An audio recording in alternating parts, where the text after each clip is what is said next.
সুনামিতে পুরো পৃথিবী ধ্বংস হয়ে যায়, হাতে গোনা কিছু মানুষ বেঁচে যায়, কিন্তু বিপদ তখনও শেষ হয়নি, কারণ সেই সুনামিতে ভেসে আসে বড় বড় হাঙর। হাঙরের আক্রমণে মানুষের বেঁচে থাকা কঠিন হয়ে পড়ে। পৃথিবীর এই অবশিষ্ট মানুষগুলো কি হাঙরের সাথে লড়াই করে টিকে থাকতে পারবে? বলছিলাম 2012 সালে মুক্তি পাওয়া মাস্টারপিস একটি মুভি যার নাম বেইট। মুভির শুরুতে আমরা জোশ এবং রোরি নামে দুজন বন্ধুকে দেখতে পাই, যারা কিনা একটি সমুদ্রের বিচে উদ্ধারকর্মী হিসেবে কাজ করে। রোরির একজন বোন আছে যার নাম টিনা। জোশ এবং টিনা একে অপরকে ভালোবাসে। যাই হোক, পরবর্তী সিনে আমরা দেখতে পাই রোরি সমুদ্রের অবস্থা চেক করার জন্য পানিতে নেমে পড়ে। রোরি যেতে যেতে সে অনেকটা দূরেই চলে যায়। রোরির পিছনে একটি হাঙর আসছিল, যেটা সে বুঝতে পারেনি। দূর থেকে জোশ চিৎকার দিয়ে বলছিল, কিন্তু রোরি জোশের কথা শুনতে পায়নি। তো হঠাৎ করেই হাঙরটি রোরির উপর আক্রমণ করে বসে।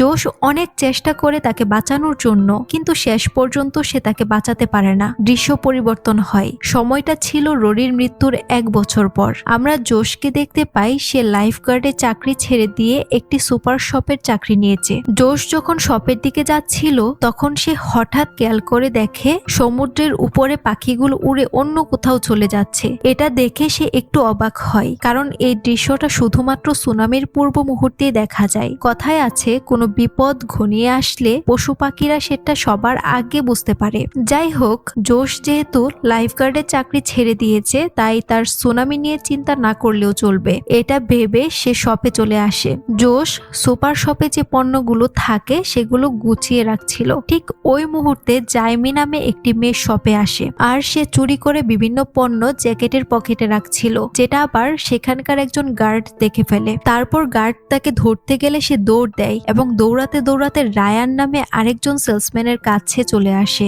রায়ান এই দোকানেই কাজ করত। রায়ানের সাথে আবার জাইমির সম্পর্ক ছিল। তারপর দোকানের ম্যানেজার এবং সেই গার্ড জাইমি আর রায়ানকে একসাথে দেখে বুঝতে পারে তাদের মধ্যে একটি সম্পর্ক আছে। তাই রায়ানকে সাথে সাথে চাকরি থেকে বরখাস্ত করে দেয় এবং জাইমিকে পুলিশে দিয়ে দেয়। তো এই পুলিশ অফিসার আর কেউ ছিল না, বরং সে জাইমির বাবাই ছিল। মেয়েকে এভাবে চুরি করতে দেখে সে খুবই কষ্ট পায়। আসলে ছোটবেলা থেকে কাজের চাপে মেয়েকে খুব একটা সময় দেওয়া হয়নি, তাই জাইমি এরকম বেপরোয়া হয়ে উঠেছে। কারো কথা শুনে না, নিজের ইচ্ছা মতো চলে। তারপর আমরা টিনাকে দেখতে পাই। সে তার নতুন বয়ফ্রেন্ড স্টিভেনকে সাথে নিয়ে এই সুপার শপে এসেছে।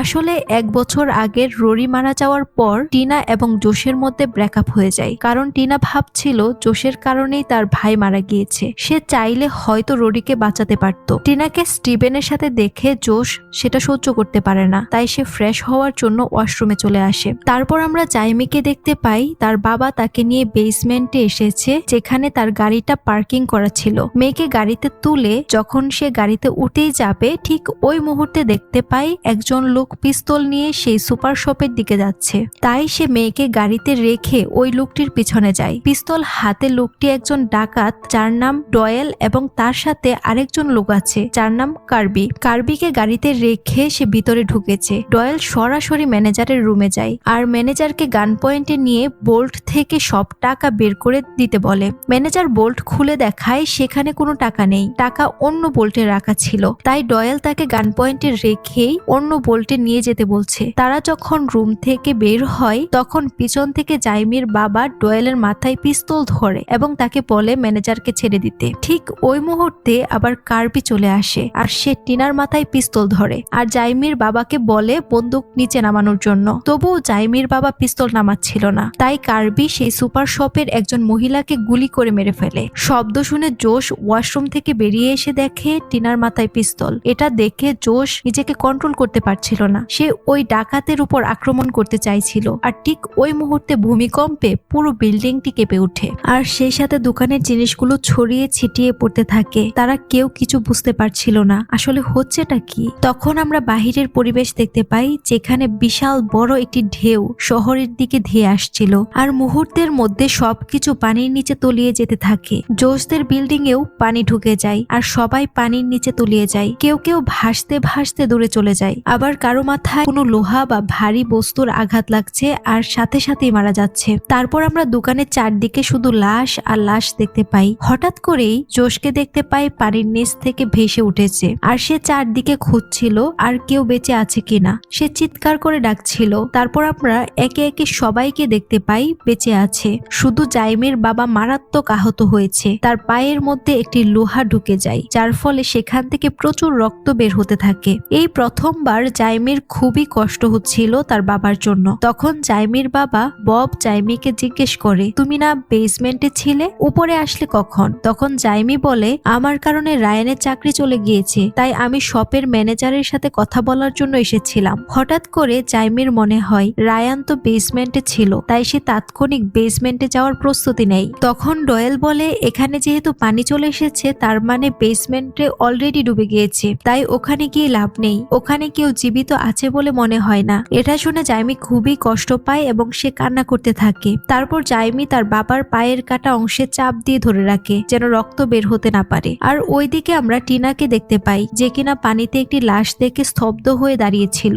সে উপরে উঠতে পারছিল না। তখন জোশ তাকে পানি থেকে উপরে তুলে। তারপর আমরা বেসমেন্টে রায়ানকে দেখতে পাই, যে কিনা গাড়িতে আটকে গিয়েছিল আর গাড়িটি পানির নিচে ডুবেছিল। রায়ান শক্ত কোনো বস্তু দিয়ে গাড়ির গ্লাসে আঘাত করে, সাথে সাথে গ্লাস ভেঙে যায় আর সে বাহিরে বের হয়ে আসে। তারপর আমরা জোশকে দেখতে পাই, যে কিনা ববের পা থেকে সেই লোহার খণ্ডটি বের করে আর জাইমি তার বাবার পায়ে ব্যান্ডেজ করে দেয়। তারপর তারা সবাই মিলে চিন্তা করে কিভাবে এখান থেকে বের হওয়া যায়। তখন জোশ বলে, আমাদের হাতে দুইটা রাস্তা আছে, প্রথমটা হলো মেইন গেট দিয়ে বের হতে হবে, আর না হলে স্টোর রুম দিয়ে পিছন সাইডে একটি দরজা আছে সেটা দিয়ে। তারপর একজন যায় স্টোর রুমের দিকে আর সেখানে গিয়ে দেখতে পাই পানিতে ভেসে আসা ভারী বস্তুর কারণে স্টোর রুমের দরজাটা অফ হয়ে যায়, আর দুজন মিলে যায় মেইন গেটের দিকে। তখন গেটে গিয়ে দেখতে পাই সুনামির ঢেউয়ে আসা বড় একটি ট্রাক এসে দোকানের মেইন গেটে আটকে রয়েছে, তাই তারা চাইলেও এখান থেকে বের হতে পারবে না। জোশ একটি বিষয় খেয়াল করে, পানিতে ভেসে থাকা লাশগুলো অদ্ভুত ভাবে পানির নিচে চলে যাচ্ছে, মানে দেখে মনে হচ্ছিল পানির নিচ থেকে টান দিয়ে কেউ লাশগুলো নিয়ে যাচ্ছে, আর পানিতে বুদবুদও দেখা যাচ্ছিল। মুহূর্তের মধ্যে জোশ বুঝে যায় এখানে একটি হাঙর চলে এসেছে, কারণ জোশ যেহেতু আগে সমুদ্রের বিচে চাকরি করত, তাই তার হাঙর সম্পর্কে আইডিয়া আছে। সে সাথে সাথে সবাইকে বলে উপরে ওঠার জন্য, কিন্তু সবাই উপরে উঠে গেলেও শুধু একজন সিকিউরিটি গার্ড, যে কিনা স্টোর রুমের দিকে গিয়েছিল, সে মাঝখানে ফেসে যায় আর সবার চোখের সামনে হাঙর তাকে খেয়ে ফেলে। সিনটা ছিল খুবই ভয়ানক, সবাই ভয়ে কাঁপতে থাকে। তারপর আমরা রায়ানকে দেখতে পাই, যে কিনা গাড়ি থেকে বের হয়ে প্রবেশপথের দিকে যাচ্ছিল। তখন সে অসংখ্য মৃত লাশ দেখতে পায় যারা এই সুনামিতে মারা গিয়েছে। রায়ান প্রবেশদ্বারে গিয়ে দেখতে পাই বিভিন্ন ভারী বস্তু দিয়ে দরজাটি ব্লক হয়েছিল। এরপর আমরা এই বেসমেন্টে কাইল এবং হেদার নামে এক দম্পতিকে দেখতে পাই যারা গাড়ির মধ্যে আটকে পড়েছিল। তারা কিছু বুঝে ওঠার আগেই একটি বিশাল বড় হাঙ্গর তাদের গাড়ির গ্লাসে আঘাত করে। তারা ভয়ে চিৎকার করতে থাকে, গ্লাসটা ফেটে যায়, আবার যদি আঘাত করে তাহলে নিশ্চিত ভেঙে যাবে, তাই তারা ভয়ে কাঁপছিল। সিন সেখানে কাট হয়। তারপর আমরা আবার দোকানের ভিতরের পরিবেশ দেখতে পাই, যেখানে দেখা যাচ্ছিল একটি বিদ্যুতের তার ঝুলেছিল আর সেটা পানির খুব কাছাকাছি ছিল, মানে যে কোনো সময় তারটা পানিতে পড়ে যেতে পারে, আর পানিতে পড়লে এখানে যারা যারা আছে সবাই বিদ্যুতের শকে মারা যাবে। কথায় আছে বিপদ যখন আসে তখন চতুর্দিক থেকেই আসতে থাকে। জোশ সিদ্ধান্ত নেয় সে পানিতে নেমে মেইন সুইচটা বন্ধ করতে যাবে, আর ততক্ষণে অন্যরা জোরে জোরে আওয়াজ করে হাঙ্গরটিকে ব্যস্ত রাখবে। কিন্তু টিনা বলে, তোমার হাত থেকে রক্ত বের হচ্ছে, তাই তুমি পানিতে নামলেই হাঙ্গর রক্তের ঘ্রাণে তোমার কাছে চলে আসবে। তাই এই সিদ্ধান্ত বাতিল হয়। কিছুক্ষণ পর টিনার বয়ফ্রেন্ড স্টিভেন বলে সে সুইচটা বন্ধ করতে যাবে, তবে তার একটি পরিকল্পনা রয়েছে। পরিকল্পনাটি ছিল এই শপের বিভিন্ন লোহার কাঁচা দিয়ে সে একটি ড্রেস বানায় আর একটি পাইপ দিয়ে অক্সিজেনের ব্যবস্থা করে। তারপর সে পানিতে নেমে পড়ে আর সুইচের দিকে যেতে থাকে। যেহেতু লোহার খাঁচা পড়েছিল তাই হাঙ্গর তার উপর আক্রমণ করেনি, কিন্তু দুর্ভাগ্যবশত